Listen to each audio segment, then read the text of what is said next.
Salve, moçada. Tudo bem com vocês? Então, vamos continuar aqui a nossa viagem pela literatura. Hoje, vamos dar uma atenção especial aqui no Barroco. Mas, antes de mais nada, gostaria de mandar um abraço para o meu amigo Marcelo Chan, né, o famoso samurai do Paraná. Né? Deve estar em casa assistindo. Ansioso por amanhã, vai ter uma festinha legal. Então vamos lá. Vamos começar aí com a nossa conversa semanal sobre literatura e suas especificidades.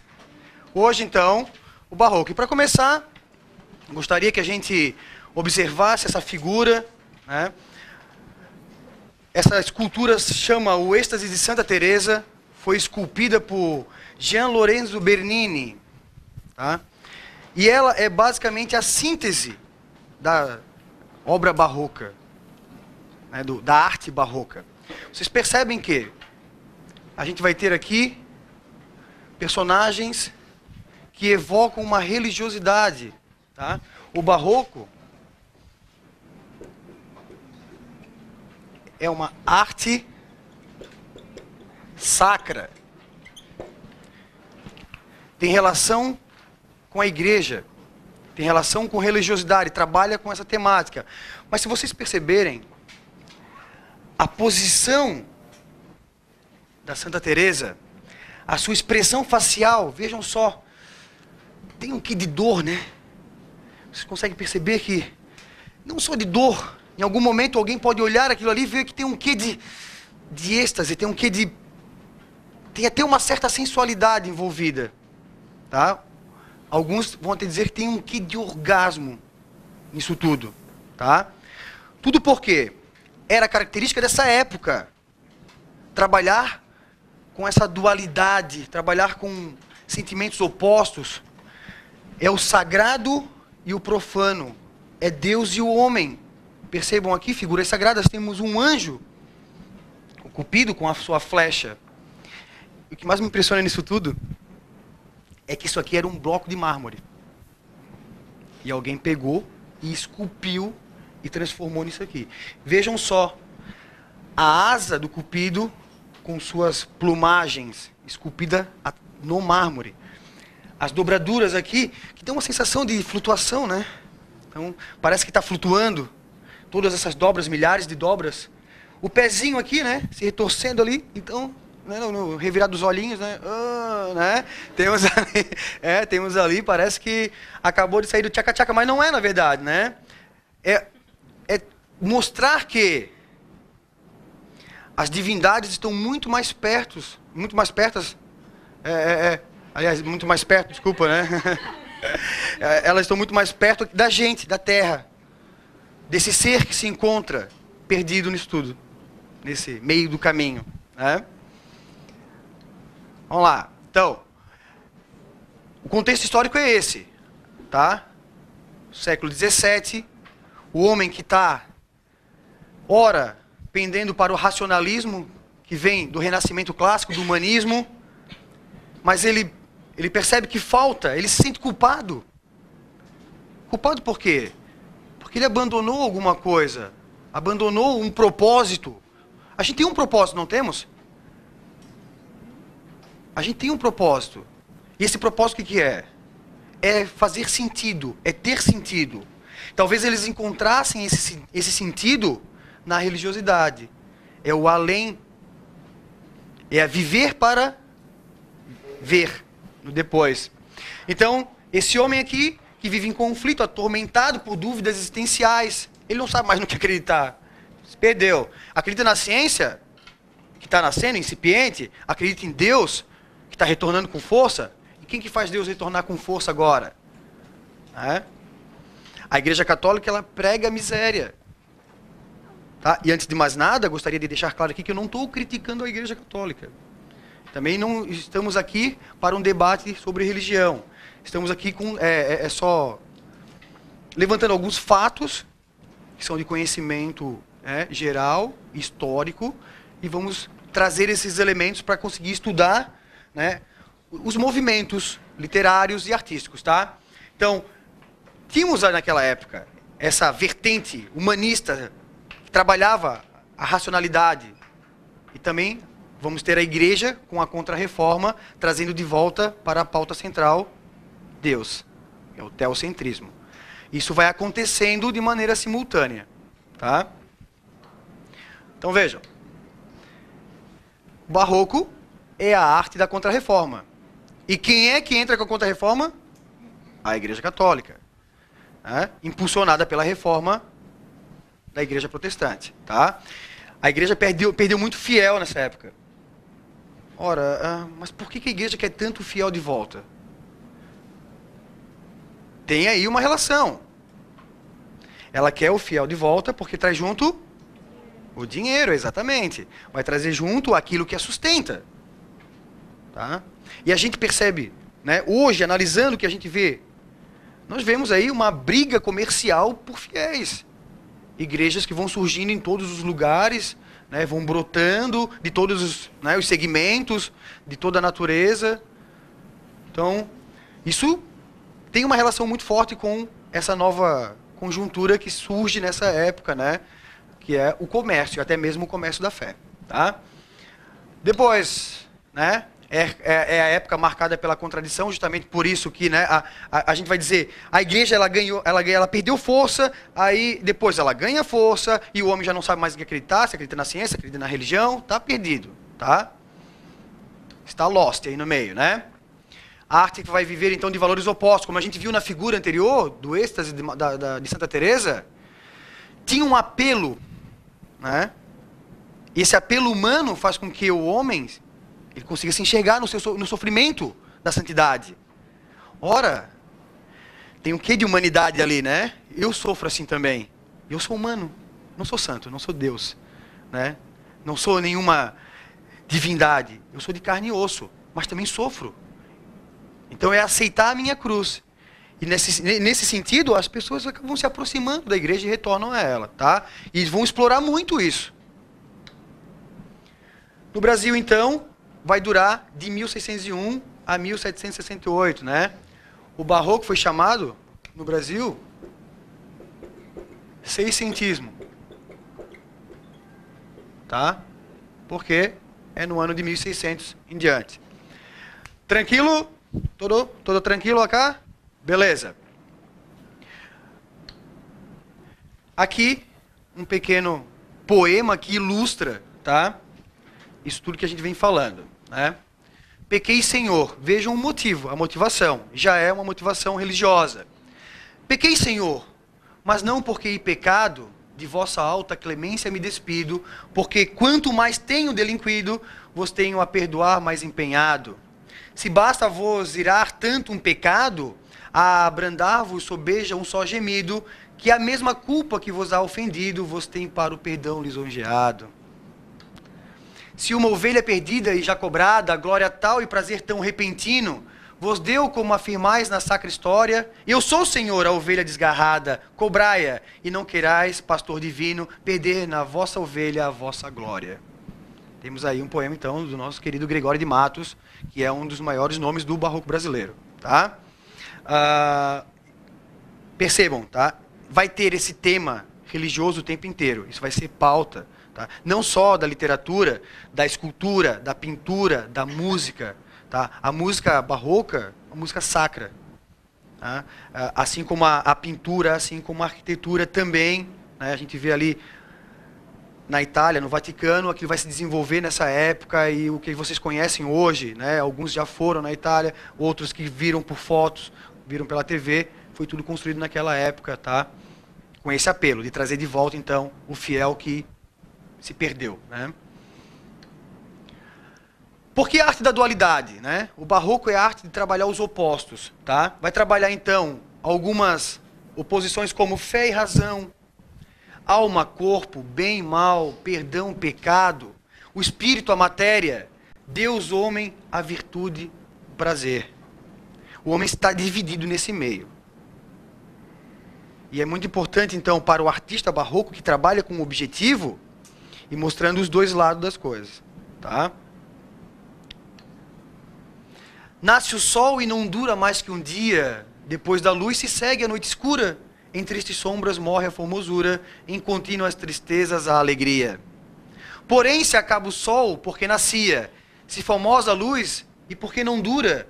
Como a beleza assim se transfigura, como o gosto da pena assim se fia. Mas no sol e na luz falte a firmeza. Na formosura não se dê constância, e na alegria sinta-se tristeza. Começa o mundo, enfim, pela ignorância, e tem qualquer dos bens por natureza, a firmeza somente na inconstância. Percebam que há sempre um jogo de palavras, né?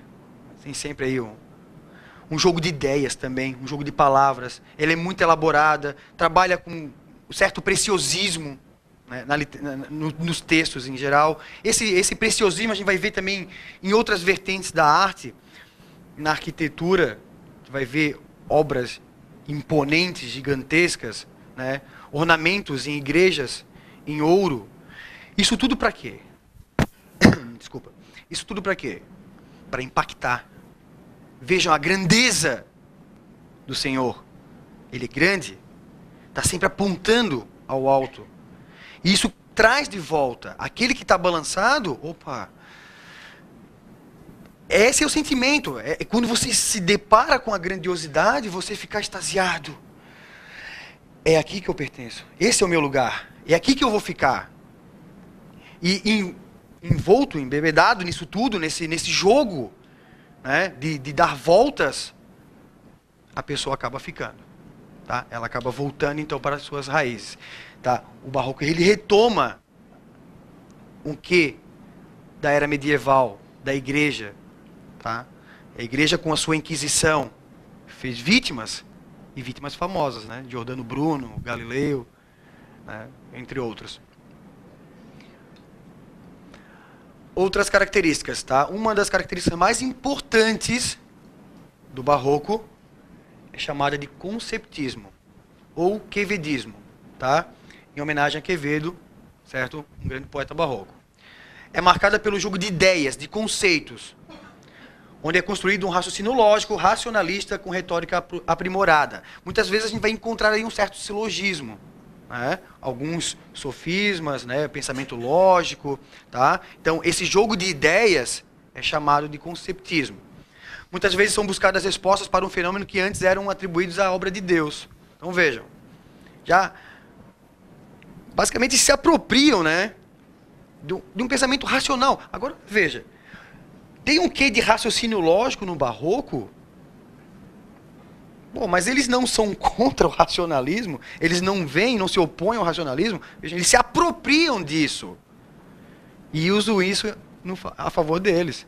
Então vejam que tem né, uma apropriação aí de um pensamento que nasce naquela época e que vai contribuir então para o objetivo, né, da arte em si.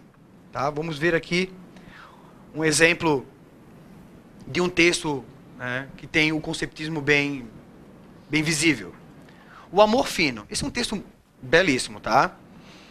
Mas vejam como repete as definições do padre Antônio Vieira. Ora, vede, definindo São Bernardo o amor fino, diz assim: amor non querit causam nec fructum. O amor fino não busca causa nem fruto. Se amo porque me amam, tenho amor causa. Se amo para que me amem, tem fruto. O amor fino não há de ter porquê nem para quê. Se amo porque me amam, é obrigação, faço o que devo. Se amo para que me amem, é negociação, busco o que desejo. Pois como há de amar o amor para ser fino? Amo que amo como te amem. Amo porque amo e amo para amar. Quem ama porque o amam é agradecido. Quem ama para que o amem é interesseiro. Quem ama não porque o amam, nem para que o amem, esse só é fino. Então vejam aí a definição de amor. E o amor vai ser um tema, tá, do barroco. É um dos temas barrocos. Certo? O amor, a morte, a solidão, tá?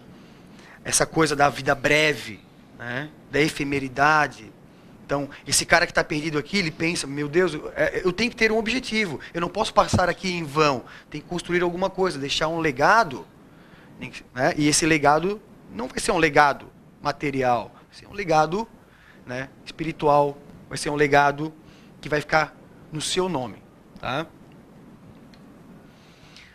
Agora, esse texto tem um certo silogismo. A gente vai ver aqui o raciocínio lógico bem claramente, tá? O todo sem a parte não é o todo. A parte sem o todo não é a parte. Mas se a parte o faz todo sendo a parte, não se diga que é parte sendo o todo? Em todo o sacramento está Deus todo, e todo assiste inteiro em qualquer parte, e feito em partes todo em toda parte, em qualquer parte sempre fica todo. Temos aí, né? Pensamento lógico. Né? Para fazer o quê? Explicar alguma coisa antes, né? Explicado através da religiosidade de Deus. Então vejam só, raciocínio lógico, que é bem característica do quê? Do humanismo, do racionalismo, do renascimento clássico, usado aqui no barroco para trazer de volta esse cara que aprendeu a pensar assim, ou que está aprendendo a pensar assim, e vai aplicar isso aqui, né? Para entender a arte, né, sagrada. Interessante pensar que, em sua época, o barroco foi considerado uma arte menor. Vejam só, a gente sai de uma época ali, né, século XV, século XVI, XVII, que esse racionalismo ganha muita força. Né? O renascimento, o humanismo está muito forte. E aí quando os caras surgem com o barroco, quando a igreja vem e instaura, né, e através da Companhia de Jesus, isso é disseminado, né, por toda a Europa, é disseminado na América do Sul, né, nas colônias, vai ser encarado como uma arte menor. Tá? Na França, na Inglaterra, na Alemanha, tá? Tem até outras denominações, na própria Itália. Tá? E o outro grande, outra grande característica do barroco é o cultismo. Temos ali o conceptismo e esse cultismo, por causa de Luís de Góngora, né, o gongorismo. Tá? É marcado pelo jogo de palavras para o rebuscamento da forma, para a ornamentação estilística, para o preciosismo linguístico, para a erudição minuciosa. Então vejam que agora a gente vai ter as palavras pensadas dentro do texto, né, de uma forma bem articulada. A mesma Dona Ângela. Anjo no nome, angélica na cara. Isso é ser flor e anjo juntamente. Ser angélica flor e anjo florente. Em quem, senão em vós, se uniformara. Quem veria uma flor que não a cortara, de ver de pé, de rama florescente? E quem um anjo virá tão luzente, que por seu Deus o não idolatrara? Do Gregório de Matos também. Então vejam, anjo, angélica, né, tem um jogo de palavras aí, né? Flor, florente, e ele vai brincando com as palavras, vai fazendo uns trocadilhos, né? Uns trocadilhos do carilho. Né? Então, temos essas brincadeirinhas aí que fazem disso, né, um certo cultismo do próprio léxico, do vocabulário, tá? Para fazer o quê? Deixar a leitura mais atrativa, assim como vocês estão assim com o olho assim, ó, né, grudado aqui, pô, que legal, né? Nossa, né? Tem gente fazendo assim, ó, oh, meu, que coisa bonita, né? A arte é uma coisa que desperta isso na gente, né? Deixa a gente assim, com essa alegria no rosto, como eu estou vendo. E o pessoal de casa também deve estar aí borbulhando de satisfação, fazendo a leitura de tudo isso, né? Marcelo Chan também deve estar aí, né? Se retorcendo no sofá agora, né? Meu amigo, né? Um abraço, meu amigo aí. Certo? Na Itália, o barroco é conhecido por marinismo, né? O grande poeta Gian Battista Marini. Então ele vai receber esse nome porque esse foi o grande nome, tá, desse tipo de arte. Na França é conhecido por preciosismo, por sua alta ornamentação, certo? Era declamado na corte de Luís XIV, o Rei Sol. Na Inglaterra chamado de eufuísmo, por causa desse romance aqui, ó, Euphues, de John Lyly, tá? Que também tinha essas características. Então são outras denominações. E aí a gente vai ter esses aqui, os principais nomes. Bento Teixeira, o padre Antônio Vieira, Gregório de Matos e Botelho de Oliveira. O Bento Teixeira inaugura o barroco brasileiro com uma obra chamada Prosopopeia. Tá? A história dele é meio nebulosa, assim. Não sabe muito bem onde que ele nasceu. Se ele nasceu no Porto, se ele nasceu no Brasil, em Pernambuco. Fica uma coisa, não sabe onde que ele morreu, né? Também não sabe se essa data aqui, né, ela está aferida, se é isso mesmo, 1561, e se morreu em 1618. A história dele é meio nebulosa, assim. Não se tem muita certeza dos dados, tá? Aqui tem um trechinho da prosopopeia, né? Um canto. A prosopopeia era um texto épico, era uma poesia épica, tá? Então era uma epopeia que tinha aí como temática, né, os feitos, né, de um povo, mas tudo em relação à religiosidade. Então tinha um quê de religiosidade bem forte também, tá? Olhai o grande gozo e doce glória, que tereis quando, posto em descanso, contardes esta larga e triste história, junto do pátrio lar seguro e manso, que vai da batalha e ter vitória, o que de mar inchado a um remanso, isso então haverá de vosso estado aos males que tivestes já passado. Tá? E assim vai, né? Tem uma certa métrica a seguir, um jogo de rima, e vai assim, nesse ritmo, contando uma história aí, que tem um fundo religioso também. Tá? Deixa eu clicar aqui. Padre Antônio Vieira, esse nasce em Portugal e vem para o Brasil com 6 ou 7 anos de idade, tá? Ele nasceu em 1608, morreu em 1697. Ele trabalhou muito fortemente na catequização dos índios. Então, ele foi daqueles padres que vieram também, né, para catequizar, fazer ali a conversão, né, dos gentios, tá? A boa e a má fama. Esse texto é bem interessante. No mundo sempre correu igual risco a boa como a má opinião. E na opinião de muitos, mais arriscada foi sempre a boa que a má fama. Porque as grandes prendas são muito ruidosas, e muitas vezes foi reclamo para o perigo mais certo e mais estrondoso ruído. O impertinente canto de uma cigarra nunca motivou atenções ao curioso caçador das aves. A melodia, sim, do rouxinol, que este sempre despertou o cuidado ao caçador para lhe aparelhar o laço. A primeira coisa que se esconde dos caçadores com instinto natural, suposta história por verdadeira, que em muitos tempos fabulosa, é o carbúnculo, aquele diamante de luz que lhe comunicou a natureza, como quem conhece que em seu maior luzir está o seu maior perigar. O ruído que faz a grande fama também faz com que o grande seja de todos roído, quando nas asas da fama se vê mais sublimado. Tá? Vejam só, né, o jogo de ideias, tá? Mais um pouquinho, vamos terminar. Aqui, o soneto do Gregório de Matos. Ardor em firme coração nascido, pranto por belos olhos derramado, incêndio em mares de água disfarçado, rio de neve em fogo convertido. Tu que em um peito abrasas escondido, tu que em um rosto corres desatado, quando fogo em cristais aprisionado, quando cristal em chamas derretido.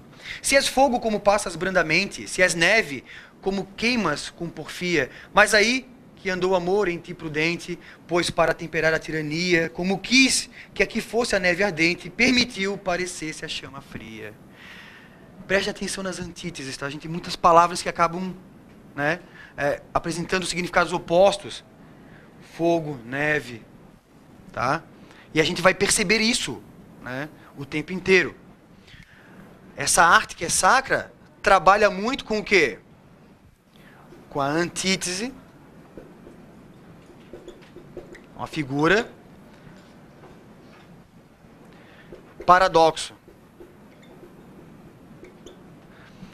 Além de metáforas,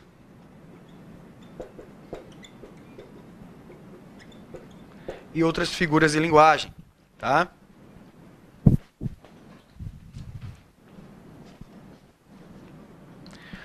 Por último, Botelho de Oliveira, soneto número 9. Que doce vida, que gentil ventura, que bem suave, que descanso eterno, da paz armado, livre do governo, se logra alegre, firme se assegura. Mal não molesta, foge a desventura, na primavera alegre ou duro inverno, muito perto do céu, longe do inferno, o tempo passa, o passatempo atura. A riqueza não quer, de honra não trata, quieta a vida, firme o pensamento, sem temer da fortuna a fúria ingrata. Porém, atento ao rio, ao bosque atento, tem por riqueza igual do rio a prata, por aura honrosa tem do bosque o vento. Pode falar.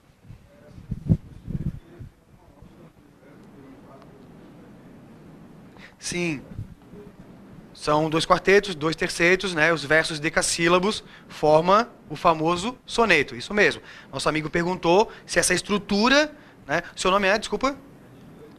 Ed Clayton, né? O Ed Clayton perguntou se a estrutura 2 quartetos, 2 tercetos com versos decassílabos é chamada de soneto. Isso mesmo. É um poema de forma fixa, tá? E essa estrutura, então, contadas em sílabas poéticas. Lembrando que se conta até a última sílaba tônica de cada verso. Tá certo?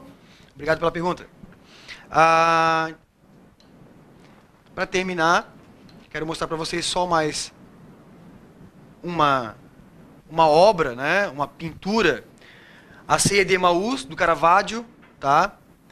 Um grande nome da pintura barroca. E vocês veem aqui, então, ao centro, a imagem de Jesus Cristo. Mas percebam que ele tem as feições de um ser humano, as feições do homem, certo? A expressão, tá?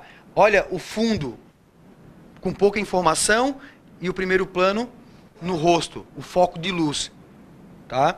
E a imagem central é a imagem sacra, é a imagem que vai fazer alusão a toda essa sacralidade, a toda essa aura de espiritualidade e religiosidade, tá? Lembrando, então, é uma escola, é uma vertente artística que quer de volta o seu fiel, tá? Vai trabalhar sempre, então, com temas sacros que vão expor essa dualidade que há dentro do homem da época. Beleza? Antes de mais nada, eu gostaria de mandar um abraço para os meus alunos de Brusque, que me fizeram uma homenagem lindíssima ontem. Quero mandar um abraço também para minha noiva, que amanhã é um grande dia, né? O dia em que nós vamos nos casar, construir a nossa vida. Ela sei que ela está assistindo agora e quero mandar um beijo para ela e dizer que a amo muito. Obrigado, gente. Obrigado pela atenção, tá? Semana que vem, então, estamos juntos de novo.